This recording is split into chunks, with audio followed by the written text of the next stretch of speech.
ustedes estén teniendo un día lleno de conciencia. En este video te quiero compartir cuáles son los orígenes del mindfulness o de la atención plena. Entonces, quiero empezar a conceptualizarte un poco y a contarte esta historia tan bonita, y es que el mindfulness hace parte de las terapias en tercera generación en psicología. En psicología cognitivo-conductual hay unas terapias, hay una oleada de terapias. Entonces, en la parte de la psicología tenemos varios enfoques. Está de pronto el enfoque humanista, el enfoque sistémico, el enfoque psicoanalítico, el enfoque de terapias cognitivo-conductuales. Y dentro de estas terapias cognitivos conductuales han existido varios momentos o periodos en la historia en los que han evolucionado dentro de este mismo enfoque las terapias o las intervenciones o las formas de concebir a los seres humanos y de plantearnos estrategias para intervenir en psicoterapia. Entonces, existen tres momentos específicos en la historia. El primero es cuando se da la psicología cognitiva clásica, luego cuando aparece un poco la psicología cognitivo-conductual, y luego aparece un enfoque un poco más dinámico y un poco más incluyente con la mirada del ser humano, que son las terapias de tercera generación. No te voy a aburrir con todo el contenido de las otras terapias, pero sí quiero que tengas presente que en la psicología de antes, de pronto, el objetivo de las terapias de segunda generación, o si te enfrentas o encuentras con un psicólogo que trabaje desde esta perspectiva, esta persona te va a enseñar a controlar, a modificar, a cambiar tus pensamientos y tus estados internos. Entonces es la típica psicología en donde te enseñaban, no sé, ejercicios, por ejemplo, qué sé yo, que cada que aparezca un pensamiento en tu mente, tú te pinches con un cauchito en tu mano y inmediatamente te recuerdes que debes hacer un cambio de pensamiento. Entonces hacemos sustitución de pensamientos. O que la típica psicología o ejercicios en donde te dan un reforzador cada que haces un tipo de conducta, que es la deseada o la esperada. Entonces eso no tiene nada que ver con mindfulness, eso no tiene nada que ver con técnicas o terapias de tercera generación. Luego emerge este nuevo modelo, este paradigma, a raíz también de los inconvenientes que presentaron estos otros modelos de enseñarle a los seres humanos a controlar. Y yo te pregunto a ti que me estás viendo desde casa, ¿realmente tú crees o tú consideras que las emociones se pueden controlar? Y si se pueden controlar, ¿cuál es la finalidad misma de controlarla? Porque ponte a pensar, el sentido común de las personas es que te dicen desde que somos pequeños y a lo largo de nuestra historia de vida, nos enseñan a controlarlas, a intentar un poco mitificarlas. Nos dicen que la alegría es una emoción positiva, que la tristeza es una emoción negativa, que la ira es una emoción totalmente negativa y destructiva, que el amor es un estado anímico y una emoción positiva. Pero todo esto son creencias culturales. Todo esto lo que nos ha hecho es que creemos un marco de referencia, un sistema de creencias que nos hace enfrentarnos al mundo y pararnos y vivir una realidad desde nuestra propia subjetividad y desde nuestras propias interpretaciones. En esa medida, yo te digo que realmente no tiene ningún sentido que tú intentes cambiar o controlar una emoción, porque las emociones, a diferencia de lo que nos dice el sentido común o nuestra historia, son todas altamente funcionales. Todas altamente tienen un sentido y todas nos sirven en algún momento específico de nuestra vida. Entonces, el paradigma de terapias de tercera generación lo que hace es darle la oportunidad a las personas de que acepten los estados internos tal y como se presenten, tal y como acontezcan y aparezcan en su plano de experiencias, en su aquí y ahora, en su momento inmediato, en el presente. Entonces, en este sentido, no nos interesa ni que cambies pensamientos, ni que controles emociones, ni que tengas la mente en blanco, que nunca la vas a tener en blanco, ni que te castigues o que te des refuerzos positivos o negativos cada que haces algo bueno o no. Lo que nos interesa es que tú desarrolles la capacidad de simplemente llevar y dirigir tu atención a la experiencia inmediata. ¿Y esto cómo lo haces? A través de la conexión con tu corporalidad, con tus sentidos, con tu respiración. a través del mindfulness se desarrolla algo que es una habilidad del pensamiento metacognitivo, es decir, tú te das cuenta y puedes observar tus propios pensamientos, puedes observar tu propia experiencia y eso te lleva y te permite elegir de manera consciente las acciones y las respuestas que quieres dar ante ciertas circunstancias, ante ciertos momentos de tu vida, que es algo que a mí me parece que marca la diferencia absolutamente en todo el paradigma y cómo nos han educado y de pronto nos han enseñado nuestras pautas de crianza y quizá nuestra historia. Es muy importante que tú entiendas que el mindfulness se fundamenta también en las tradiciones orientales, en el budismo. Recogemos todos los pilares y la fundamentación de las prácticas de meditación budista. Tipos de meditación hay infinidades, pero nosotros tomamos algunos conceptos como es la concepción de los pensamientos, la concepción de la mente. También tomamos elementos, por ejemplo, de la psicología gestáltica para trabajar con la corporalidad, para trabajar con el aquí y el ahora.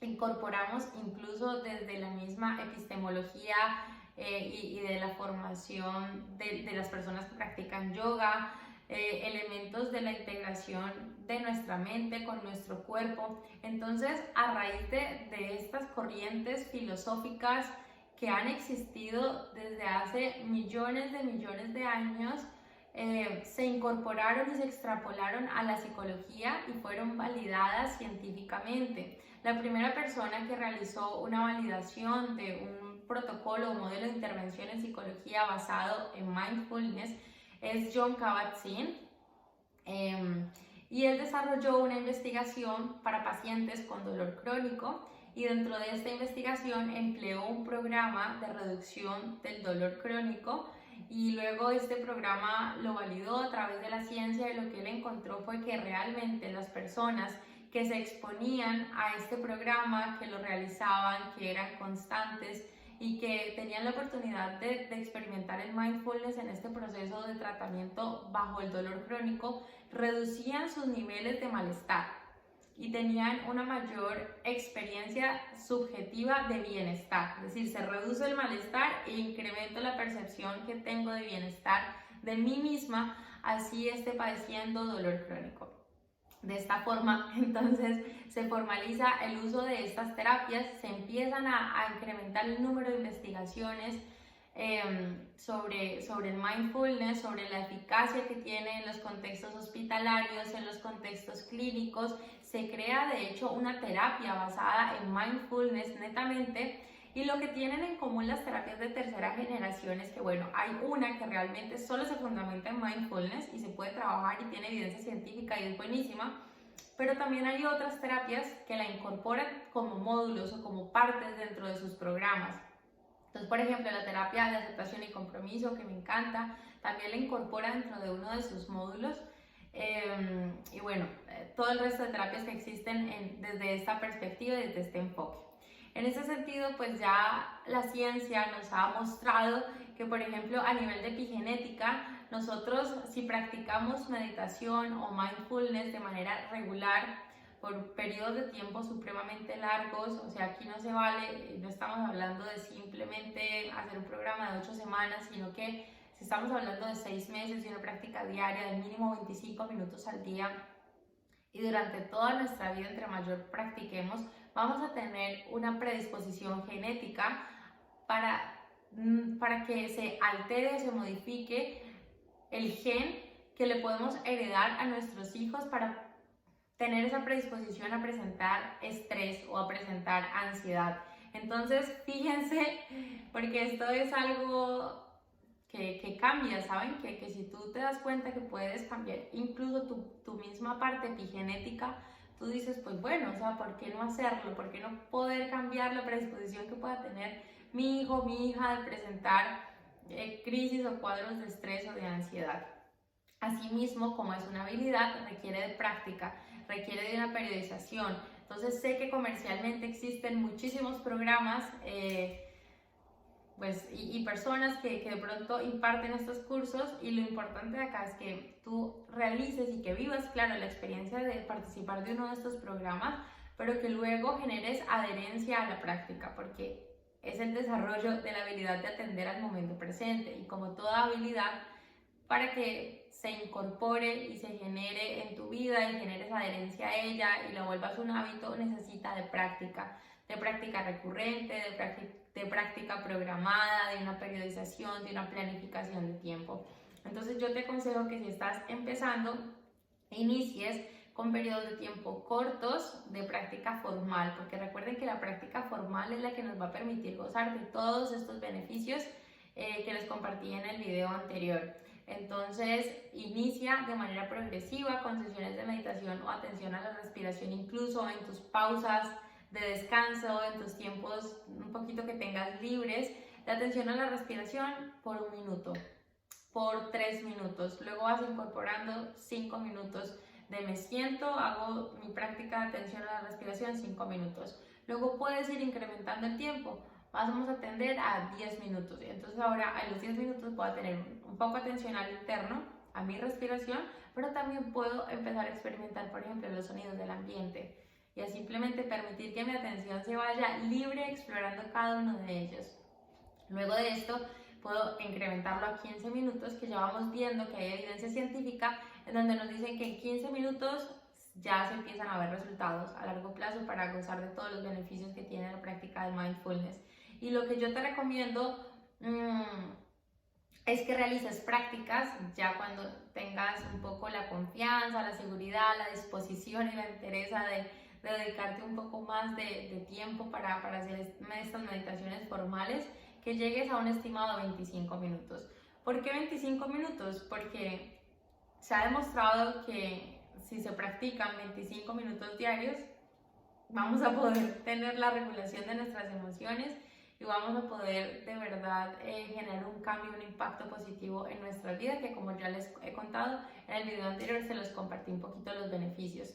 Entonces, nada, ojalá que lleguemos todos a esta meta 25 minutos. Cuando lo logres, yo creo que va a ser una sensación extraordinaria, demasiado bonita, porque es un regalo que te estás dando, es un hábito y es un momento de regalo para ti. Piensa que si tú le dedicas 1 hora a ver una serie o 2 horas y media a ver una película que no te está aportando tu crecimiento personal o espiritual, realmente si te dedicas 15 minutos al día o 25 minutos al día, es algo que puede cambiar, como te digo, hasta tu propio genoma y la herencia que le puedes dejar a las personas que puedan hacer parte de tu vida. Entonces es solamente que te dispongas, que tengas la actitud y la entereza para empezar tus prácticas. Voy a seguirte compartiendo contenido de valor para ayudarte en este proceso de conciencia, y vamos a estar también más adelante compartiendo videos con meditaciones tanto de práctica formal como de práctica informal. Deseo que este video te haya sido de gran utilidad. Déjame saber si tienes dudas, comentarios. Sé que fue una síntesis súper, hiper, mega rápida de cómo aparece el mindfulness como terapia en psicología. Pero bueno, te la respondo si tienes dudas o inquietudes. Te mando un abrazo, deseo que tengas una excelente semana y una semana muy mindful.